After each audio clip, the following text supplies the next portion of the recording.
Bienvenidos a Puerto Cultura. Nos encontramos en Difusora Soriano 1210 AM, Poder de Radio. Y hemos llegado aquí un sábado más para acompañarlos y contarles todo lo que tenemos preparado para ustedes. Mi nombre es Daniel Fernández Corch y junto a Sandra Rush, Paula Noder y Gabriela Aguirre vamos a estar aquí contándoles sobre la vida y la obra y algunas particularidades referidas al arte en general.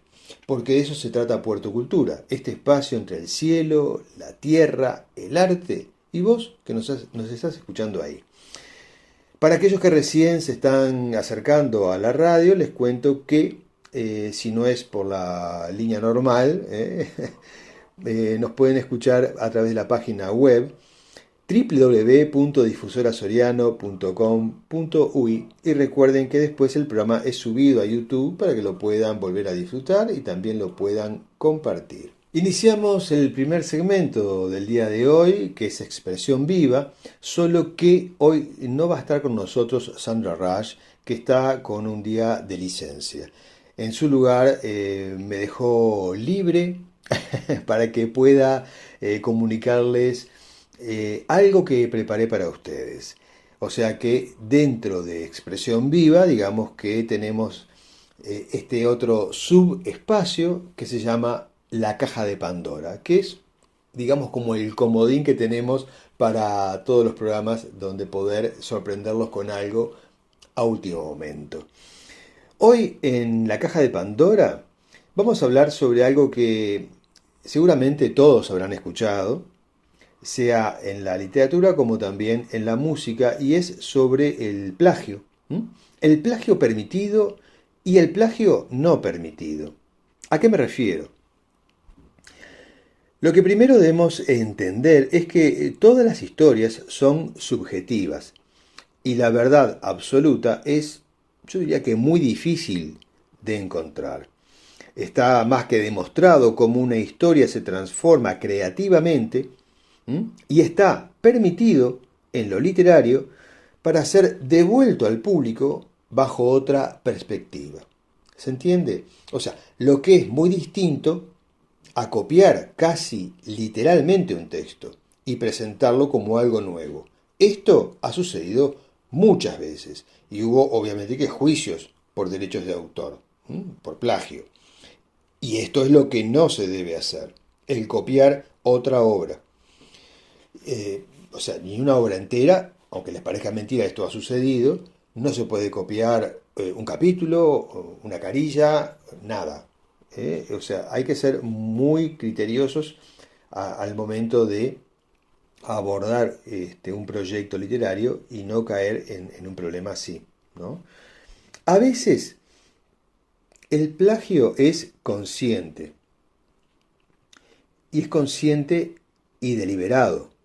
Y sigue pasando, aunque esto que les estoy diciendo parezca muy obvio, esto sigue pasando. Y otras veces el plagio es inconsciente. Sucede con aquellas personas que leen mucho y puede que de alguna idea renazca en su mente algo que crea que es original, pero sin embargo no lo es. Es posible que alguien se olvide de haber leído sobre una historia y ésta se mezcle en su creación y renazca como una historia nueva. Esto está permitido, porque es una historia nueva. Y además, en particular, los escritores tienen recursos más que suficientes para poderlo trabajar. Otros casos, muy distintos, son los robos literarios. Y esto, como cualquier otra cosa que uno haga sin pedir autorización o citar, es realmente un delito. Entonces, veremos hoy cómo se manejan estas dos situaciones. El plagio permitido y el plagio como delito. El plagio permitido existe, ¿no? O sea, ha existido siempre. Por ejemplo, si nos vamos muy atrás en la historia, dramaturgos como Esquilo, como Sófocles, como Eurípides, fueron plagiados por los dramaturgos romanos, como Causto, Tenacio, hay otros, ¿no? Y lo hicieron además sin remordimiento ninguno. Más tarde, Molière hizo lo mismo. Y esto no solo ha ocurrido con las obras de la antigüedad clásica, actualmente lo hemos visto reiteradamente, incluso hasta en el cine y en el teatro, películas, parodias, versiones de canciones, siguen siendo la principal fuente de inspiración para muchos. Y ojo, e incluso merecedoras de aplausos, ¿no? ¿Por qué? Bueno, porque en esos casos hablamos de plagio creativo. Entonces, tenemos lo siguiente. Que muchas veces la declaración de decir que uno es original es una declaración un poco como de ignorancia o de soberbia, porque siempre está viniendo ideas de otro lado, ¿no? La historia demuestra que todo es un proceso continuo, ¿eh? Y el artista va tomando recursos de otras creaciones y va transformando su creación hasta construir una obra, yo diría que actualizada, o renovada, o reformulada de algo que ya existía de antes. El autor sí podría tener un estilo propio y puede tener un estilo original, pero las historias, como hemos visto, todas forman parte de los conflictos humanos que nada tienen de original y no importa la época. ¿Se entiende a dónde quiero llegar con la diferencia? El plagio creativo, como una visión alternativa o particular o actualizada, como recién dije, sobre determinado tema, es una herramienta válida en literatura.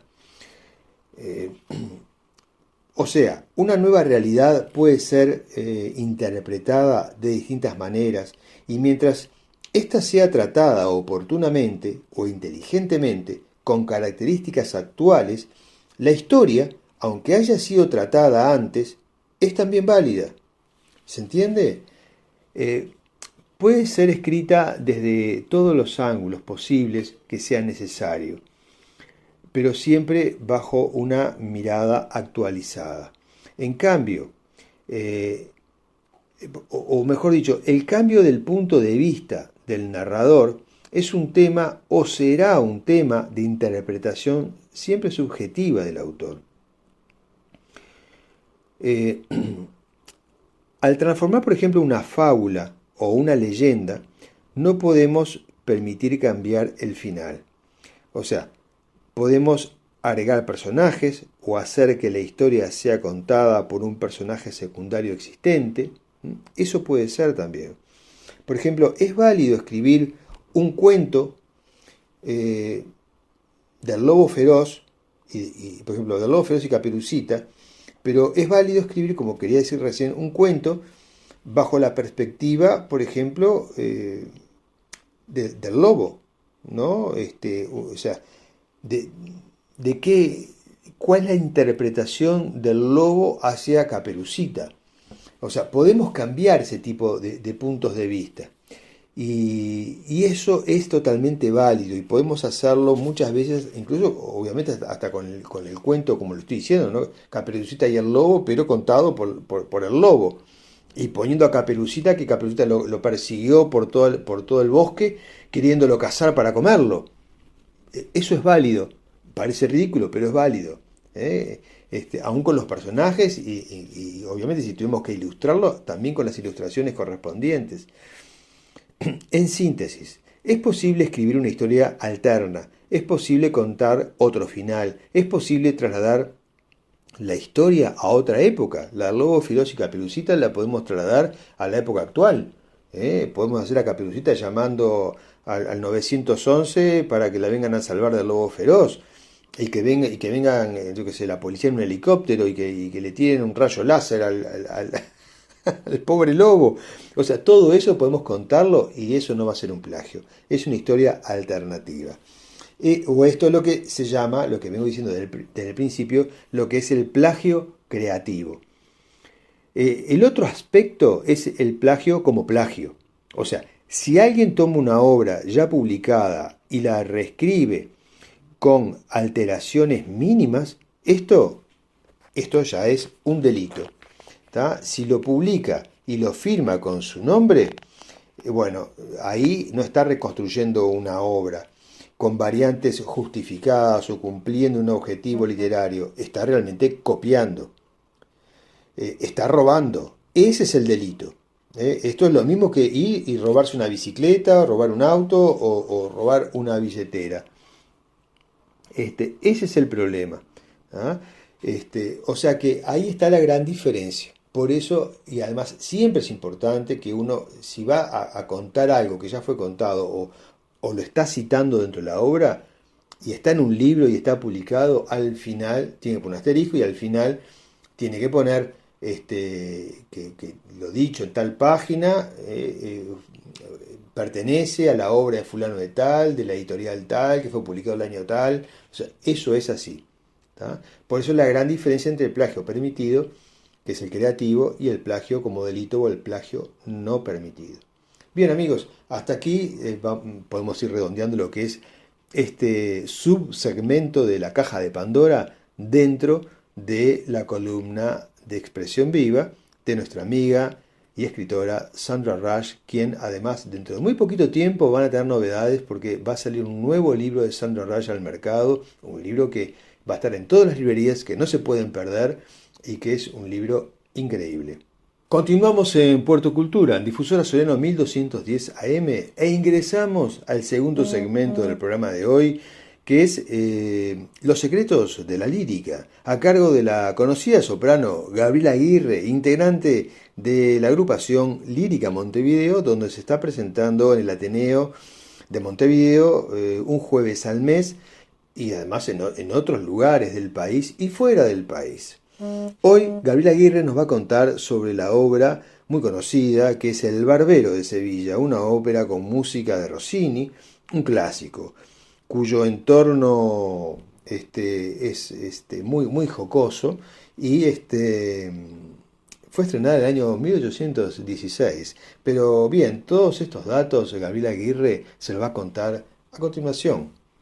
Así que adelante, Gabriela. Muy buenas tardes a todos, queridos amigos, queridos oyentes. Bienvenidos al espacio de la música en este programa, Puerto Cultura. Bueno, espero que hayan tenido una hermosa semana todos. Yo me encuentro muy feliz. Estamos preparando con mucho entusiasmo y alegría lo que es El Barbero de Sevilla para niños, la adaptación, ¿no? En realidad es está basada y está pensada para toda la familia. Pusimos en el título para niños porque está ideada en el formato más lindo, más cómico, más desde lo más adaptado, ¿no? Si bien El Barbero de Sevilla es una ópera muy linda y muy famosa, lo hicimos de una manera tal que sea adaptado para toda la familia, para que disfruten más que nada los niños y los adolescentes, pero los adultos y bueno, y todo el público en general va a disfrutar muchísimo del espectáculo, de cómo lo tenemos planteado, de cómo está ideado para ser presentado para todos.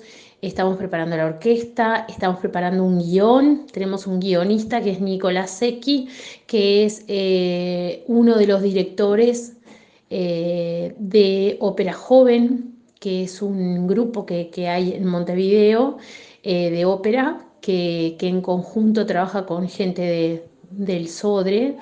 Y bueno, y ellos, él con su experiencia, se ofreció para ayudarnos con el guión, está armando.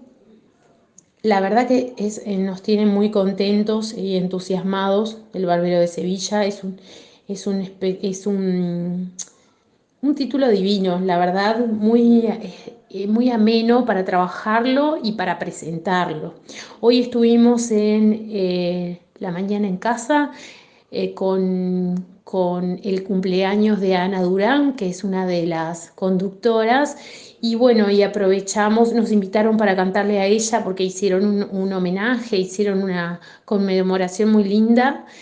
por tantos años de trabajo y bueno, estuvimos hablando un poquito de lo que va a ser Barbero de Sevilla, dónde se va a presentar. Tenemos 4 fechas que son ya que están fijas, que están ya apartadas. Y bueno, y en base a eso, 2 propuestas más para hacerlo en otros lados. Yo estuve buscando un poquito de información para ustedes también para contarles acerca de lo que es el Barbero de Sevilla.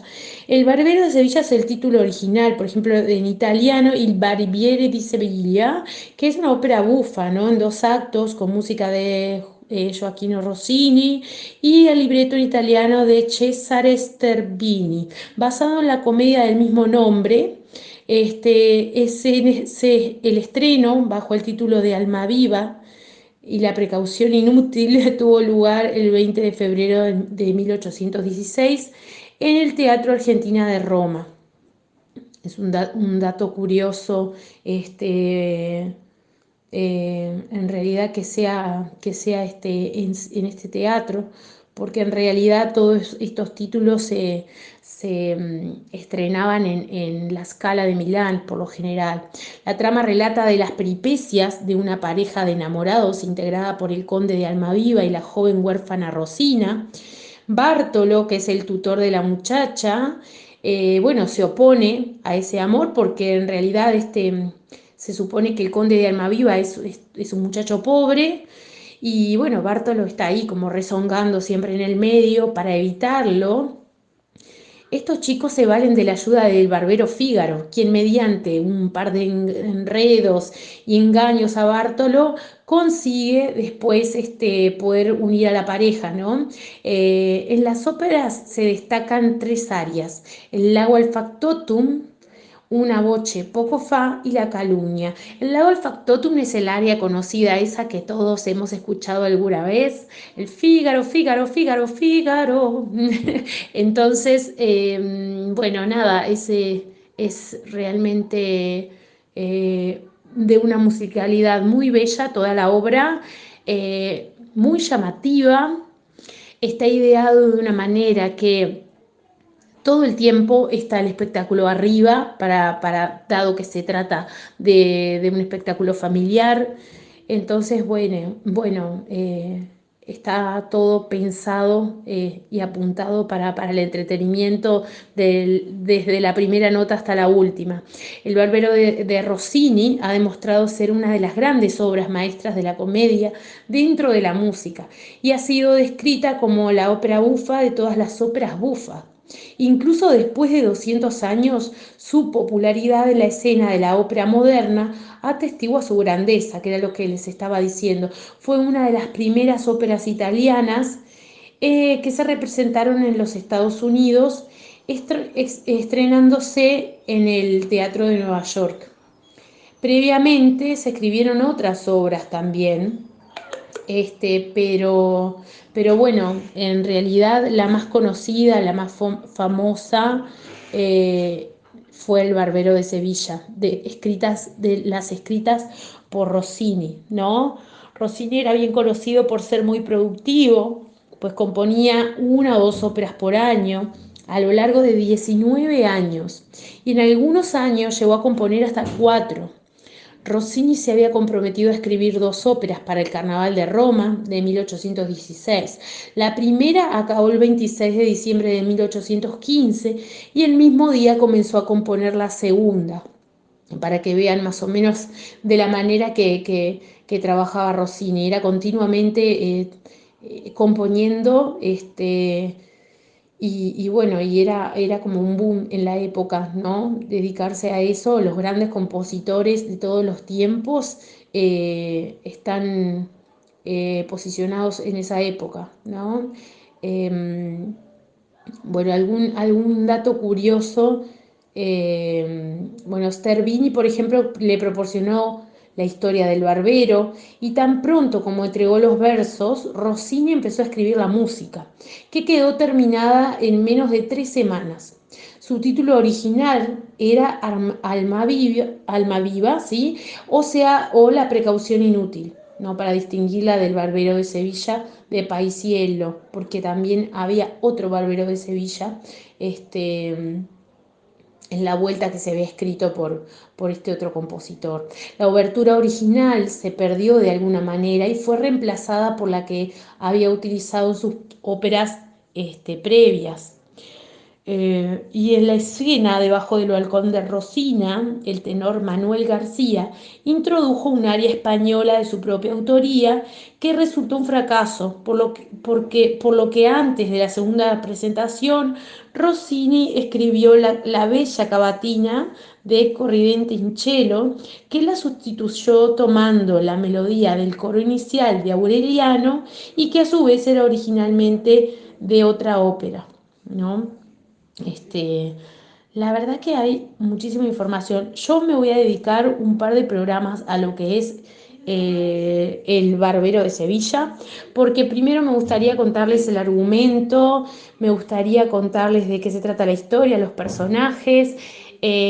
Nosotros en la ópera vamos a tener 5 personajes fundamentales, que son el Conde de Almaviva, la Rosina, el Barbero, que es el Fígaro, después Bártolo y por último la Berta, que voy a estar protagonizando yo. La Berta es prácticamente la que cuenta a los niños todo lo que se trata la historia y va narrando todas las peripecias que están pasando ellos mientras transcurre el espectáculo, ¿no? Así que bueno, más o menos venimos trabajando muy bien, pero amerita, dado que el estreno va a ser el 13 de julio, a que les vaya contando un poquito de qué se trata este barbero que realmente se las trae desde el vamos, por quien está escribiendo todo lo que es la historia, el argumento, y bueno, después la musicalidad tan linda y lo cómico de lo que es el espectáculo. Así que bueno, amigos, los espero la semana que viene, el sábado próximo, contándoles un poquito más acerca de toda esta movida que se viene. Les mando un fuerte abrazo, muy buena semana, que viva la música y la cultura en este programa, aquí en el mundo. Gracias a todos. Continuamos en Puerto Cultura, aquí en Difusora Soriano 1210 AM. Hoy vamos a inaugurar un espacio que no siempre lo vamos a tener, pero hoy está, y se llama Espacio Alternativo. Por aquí vamos a ir mencionando de vez en cuando, vamos a ir contándoles algunas cosas que están relacionadas siempre con la literatura, este tema que tanto nos interesa a nosotros, quienes hacemos este programa. Hoy les voy a hablar sobre lo que es la narración extraña, o mejor dicho, lo absurdo, que creemos que es un buen recurso para tener en cuenta. O sea, vamos a hablar sobre lo que está más allá de la propia comprensión y sobre cómo crear un personaje que no se haya inventado, un personaje sumamente extraño que podamos desarrollar para un proyecto puntual dentro de lo que es la narrativa fantástica. Ustedes han escuchado hablar, por ejemplo, de un animal llamado catoblepas. Bueno, quizá algunos sí, pero no es muy común. Es un ser que dentro de sus características se devora a sí mismo. Es un ser que es nombrado en muchos libros antiguos desde la Edad Media. Es una creación, un animal, ¿no? Que se le llama animal, pero es una creación que se come desde los pies hasta la cabeza. También se conoce en literatura otro animal fantástico u otra entidad fantástica que se llama Plantacox. Este es un animal que existe porque se imagina a sí mismo. ¿Verdad que resulta muy extraño todo esto? Pero tiene otra particularidad. No sabemos cómo es porque el que existía ya desapareció. El catoblepas se resuelve fácil, por ejemplo, solo hay que volverlo a imaginar también. Ojo, el trabajo del escritor aquí no es tan fácil, no se trata de de imaginar y de escribir sobre un dragón raro, un bicho con tentáculos, o patas peludas, o varias antenas en los ojos, o una especie de ser fantasmal, ni con 2 bocas, ni 8 ojos, ni con 20 bocas. No, no, no. No es así de fácil. Tiene que ser realmente un ser imposible. Imposible de concebirse a sí mismo. Y luego, ¿qué hacemos? Lo traemos al mundo en el que vivimos para juntarlo, para asociarlo con las demás especies y que ellos interactúen favorablemente o desfavorablemente, ¿no? El escritor es el que tiene que dar las pautas para esto. Hay que concederle, sí, algunas características humanas, como por ejemplo que le guste la música que escuchamos nosotros o la que más se escuche en este momento. Esto queda librado a la imaginación del escritor. Las características de un ser así pueden ser múltiples, variadas, las que ustedes quieran. Puede ser adicto a una comida extraña, ¿no? O que nosotros no comeríamos, o que las personas en general no comerían, como por ejemplo, no sé, me imagino una zanahoria con miel, y mojada o remojada en albahaca y cebolla, y encima ponerle dulce de leche, ¿no? Como si fuera un postre. Una cosa extraña, realmente extraña, aunque en la cocina todo puede ser. Pero o sea, hay que dotarle gustos y formas de ser totalmente distintas a las nuestras, como por ejemplo podría ser subir escaleras al revés o bajarlas al revés, ¿verdad? O leer con un libro al revés. Tiene que tener ese tipo de características. Por ejemplo, un ser fantástico que, del cual lo conocemos desde no hace mucho tiempo, año 1995, 98, por allí, quizá 95, perdón, no, 85, 85, es el chupacabras, ¿no?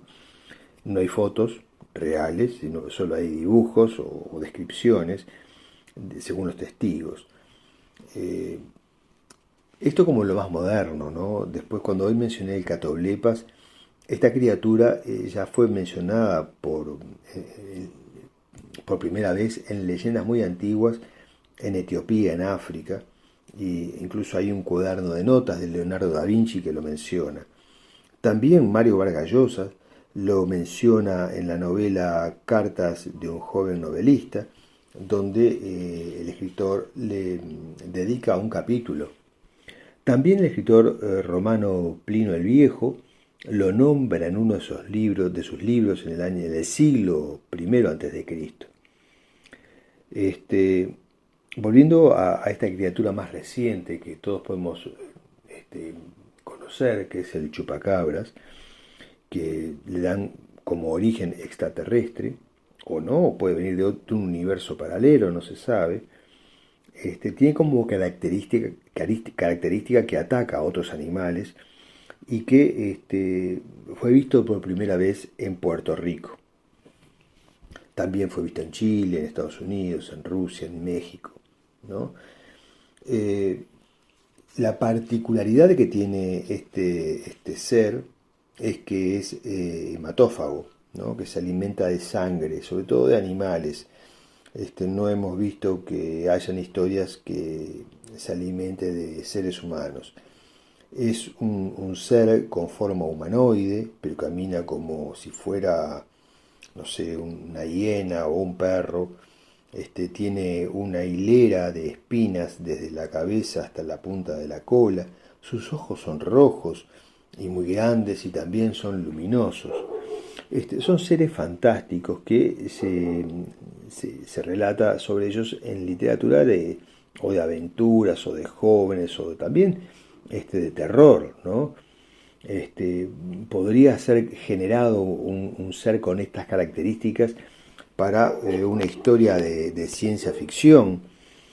Eh, Aunque la ciencia ficción muchas veces tampoco es una literatura de evasión, pero que sí que puede incluir un ser con estas características porque puede estar queriéndonos decir algo. Recuerden que los escritores de ciencia ficción son personas que están más preocupados por el presente que el resto de los escritores. Por eso imaginan mundos muy distantes con características que por lo general forman parte de la realidad en la que vivimos, aunque se desarrolla en un mundo apocalíptico, pero en definitiva es el resultado de lo que estamos viviendo hoy. Por eso, cuando uno crea un ser con atributos como los que estamos mencionando, exige del escritor mucho más que si estuviera trabajando sobre otro tipo de contenidos. Porque, bueno, bien, acá no solamente juega o es importante lo fantástico, sino también todas esas características que por algún motivo conectan con nuestra realidad, que hace o que le tengamos miedo, o hace que le tengamos respeto, o hace que nos haga reflexionar sobre por qué esa criatura es así y está con nosotros en este presente. Entonces, todos esos atributos extraños que pueda tener, no son extraños porque sí, sino porque el escritor está buscando decir algo con la creación de una criatura este, con estas características. Entonces creo que es importante siempre cuando uno lee o puede llegar a ver en el cine el desarrollo de un ser totalmente diferente a lo que imaginamos, más allá de llamarnos la atención, uno tiene que conectar sobre por qué el autor lo hizo con esas características. Porque les digo algo, nunca está librado al azar. Este tipo de cosas no son fortuitas, no son porque sí, no son porque se le ocurrió en el momento. Siempre hay un plan, siempre está pensado, siempre tiene un motivo y está asociado a algo. Muchas veces nosotros leemos o vemos, cuando digo vemos me refiero al cine, seres con estas formas imposibles o características imposibles que no nos hemos imaginado todavía, pero créanme que tienen una conexión, tienen un motivo, hay un porqué. El autor no presenta nada si no está pensado. A veces no lo sabemos nosotros y en el momento que justamente esto nos impacta, pero busquen información y la van a encontrar. Y algo nos va a querer decir ese autor con estas criaturas fantásticas. Amigos, espero que hayan disfrutado de este espacio alternativo que lo que tiene, lo que genera, lo que nosotros queremos tratar de decirles, sobre todo está dirigido a aquellas personas que están tratando de resolver esto que estamos tratando hoy, que están haciendo sus primeras armas para la literatura, o que están justamente escribiendo sobre algo como lo que estamos mencionando y quizá los ayude.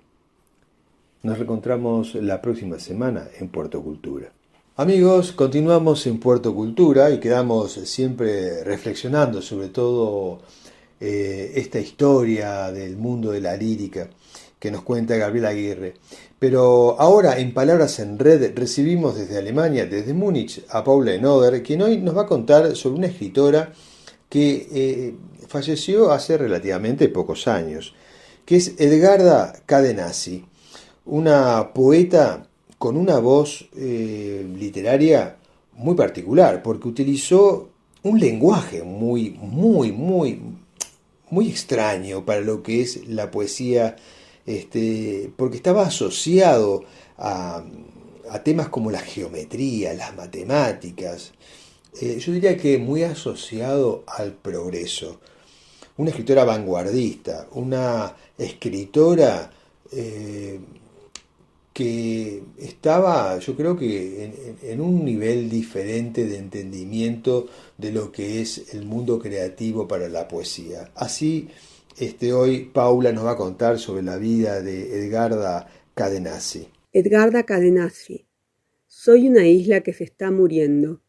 Edgarda Cadenazzi nació en Montevideo en 1908 y falleció en 1991 en la misma ciudad. Fue poeta.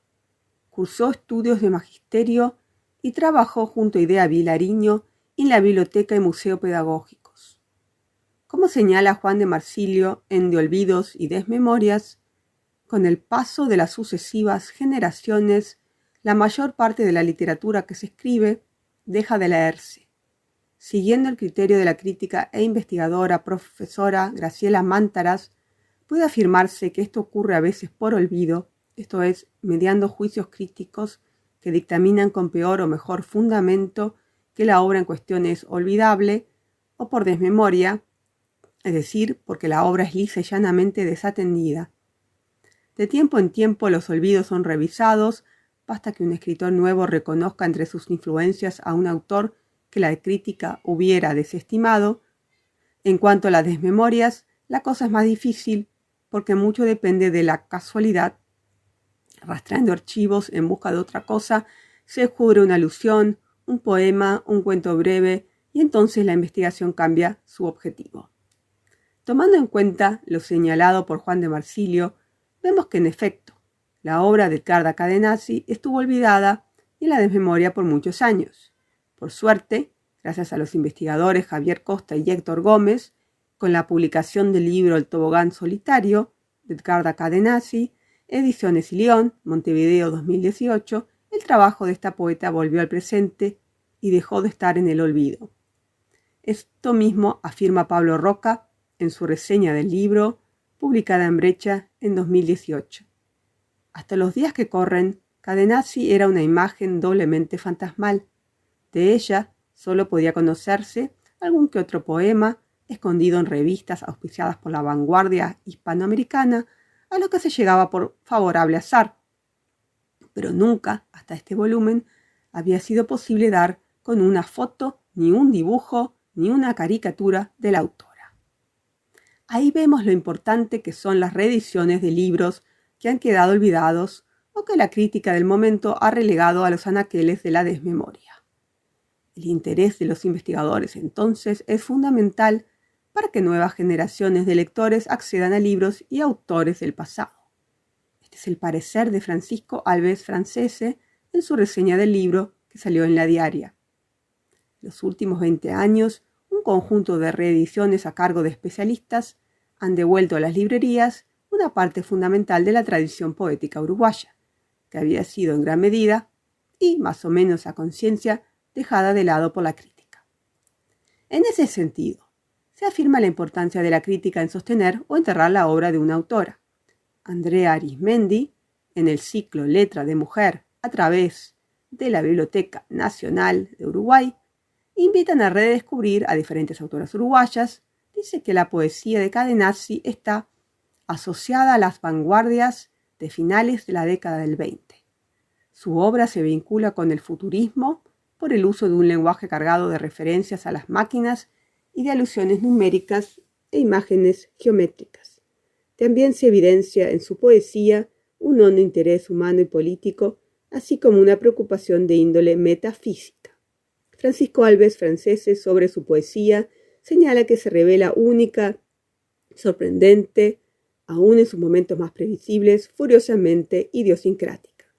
Alves Francese también cita la antología bilingüe de poemas futuristas uruguayos, Poesía Quesano di Nafta, de Giorgina Torello y Ricardo Boglioni, publicada en 2014 y en Italia por su importancia, donde aparece Edgarda Cadenazzi con su poema A Chaplin.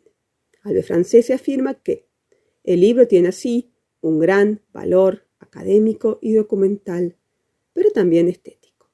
Una verdadera inmersión en la poesía experimental que se escribió en Uruguay a principios del siglo XX, a veces tímida, por momentos genial. Lamentablemente, la salud psíquica de Edgarda Cadenazzi entró en declive. Tuvo serios problemas mentales que, poco a poco, la fueron aislando del mundo. Solo se han conservado 2 fotos de la poeta, ahondando el misterio en torno a su vida.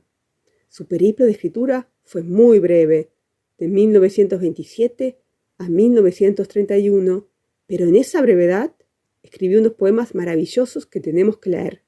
En ese sentido, la antología Flores Raras, Escondido País, poesía de mujeres uruguayas, de Silvia Guerra y Jessie Lee Kercheval, es muy valiosa, ya que recupera las voces de muchas mujeres poetas, como Edgarda Cadenazzi, demostrando que el olvido está lleno de memoria. Bien, estamos ahora en La Lupa Literaria, último segmento de este programa, y vamos a conversar sobre una novela muy conocida del escritor Umberto Eco, una novela llamada El nombre de la rosa, publicada en el año 1980, que seguramente muchos de ustedes la hayan conocido a través del cine, de la película con el mismo nombre, El nombre de la rosa. Novela que originalmente tenía otro nombre o que lo quiso tener y que Umberto Eco estaba muy indeciso con respecto al nombre. En un principio se llamó La Abadía del Delito, pero tampoco le convenció ese nombre. Entonces cambió por El nombre de la rosa y que cuando se lo preguntaron, o sea, le preguntaron al escritor por qué le había puesto ese nombre, él tampoco dio una respuesta muy convincente. El nombre de la rosa está ambientada en el siglo XIV y nos acerca al norte de Italia, en una época que todo era muy conflictivo y lo que sucede allí en una abadía benedictina, que además no era una abadía cualquiera, sino que era una donde se llevaban libros muy importantes y en la que se estaba discutiendo sobre una herejía en surgimiento, ¿no? Había un movimiento que llamaban los espirituales. Entonces, el protagonista, que es Guillermo Baskerville, que era un fraile, conocedor de esta situación de los espirituales, por eso es citado allí, él va con su pupilo, Alzo de Melk, un novicio perteneciente a una noble familia además. Cuando ellos llegan son recibidos por el abad y además de conversar con ellos sobre lo que estaban viviendo, les pide si lo pueden ayudar también a resolver un crimen que había sucedido en la abadía y que lo tenían muy preocupados, ¿no? A todos. Uno de los monjes había sido asesinado en extrañas circunstancias y es importante para ellos resolver el crimen porque esto pone en peligro a la reunión para la que habían sido convocados por ese tema de la herejía. De esta manera, el invitado, o sea, el experto en asuntos de herejía, se convierte en un detective del siglo XIV. Lo cual a la novela esto también le aporta un aire muy especial. Muchos lectores han comentado que esta novela está tratada como una novela policial y que el rol del protagonista es idéntico al de un Sherlock Holmes, ¿no? Del famoso personaje de Arthur Conan Doyle, porque quien narra esta historia en primera persona es este protagonista y él es el que va contando todo lo que ocurre. El ayudante del experto es el que cumpliría el rol de Mr. Watson. La lectura de esta novela es realmente rápida, muy amena y entretenida si uno se saltea todo lo explicativo que tiene con respecto a lo que son los escritos en latín, ¿no? Lo cual no es menor. Es una novela que también enriquece. Este libro puede tener dos lecturas. Esta rápida que les menciono, que trata sobre la trama detectivesca, ¿no? Y la completa, la lectura profunda, que nos introduce en la historia de lo que además podemos llegar a conocer sobre la vida de los monjes benedictinos en el siglo XIV. Lo cual esto resulta también muy pero muy interesante, ¿no? Cómo estaba compuesta su estructura interna, cómo practicaban su liturgia, quiénes eran sus bibliotecarios, cómo hacían su trabajo. También el libro tiene muchas citas en latín que amplían lo que sucede en la historia y es lo que vuelve interesante la lectura más allá del tema detectivesco, por llamarlo de alguna forma, ¿no? O sea, El nombre de la rosa es una novela que Eco construyó con, digamos, distintos niveles de lectura, como si uno fuera quitando distintas capas de una cebolla para desentrañar su significado. Y esto también vuelve a la novela, por momentos hasta filosófica, ¿no? También tiene estos aportes históricos. Humberto Eco nos coloca en diferentes escenarios dentro de la novela, que realmente los aprovecha muy bien, muy bien. El tema de las diferencias de franciscanos, de benedictinos, cómo discutían estos temas, como si Jesús era pobre o no lo era. O sea, todo esto está, la postura del Papa, todo este tipo de discusiones que son históricas están en la novela también. Digamos, como una lectura paralela y profunda más allá del tema de la resolución del crimen. Lo filosófico está presente en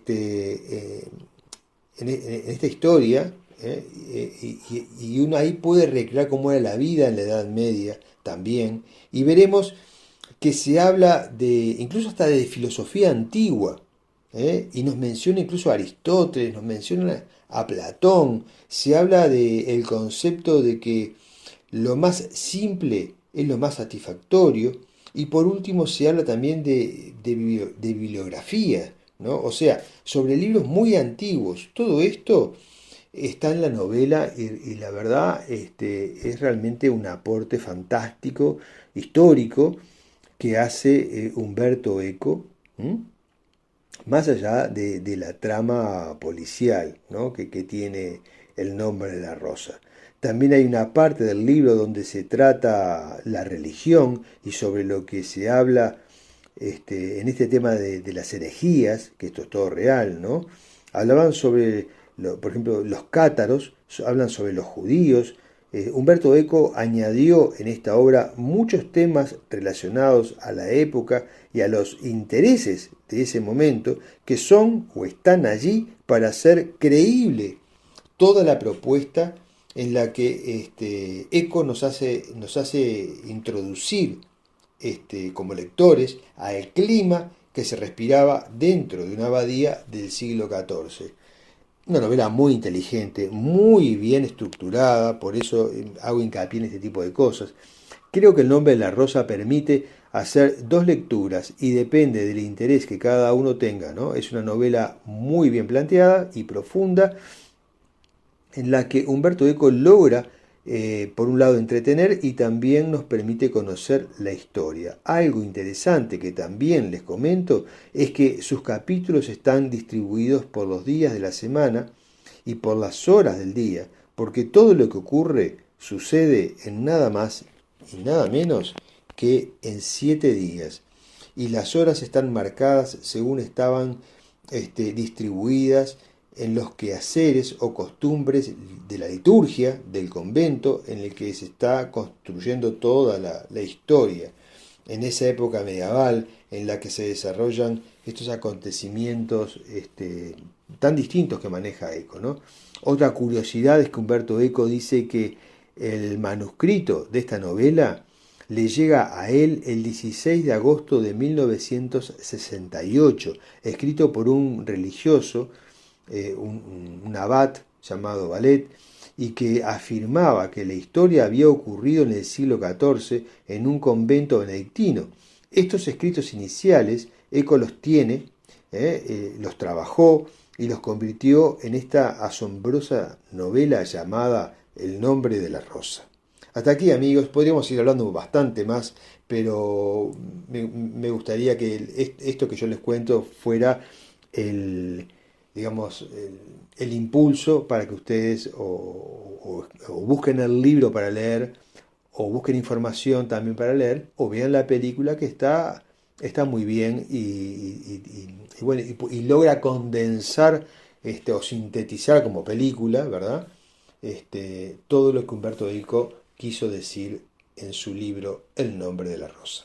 Hemos llegado al cierre del programa de hoy y zarpamos de Puerto Cultura en la búsqueda de nuevo material para el próximo sábado y así poder disfrutar junto a ustedes de otro sábado más, de muchas más aventuras literarias, porque de eso se trata, de compartir con ustedes este buen momento entre amigos, un sábado a la noche, y siempre dejamos alguna consideración o introspección de un artista en particular, y en este caso les contaré algo sobre, bueno, no es un artista, sino que es un filósofo, que es Mahatma Gandhi.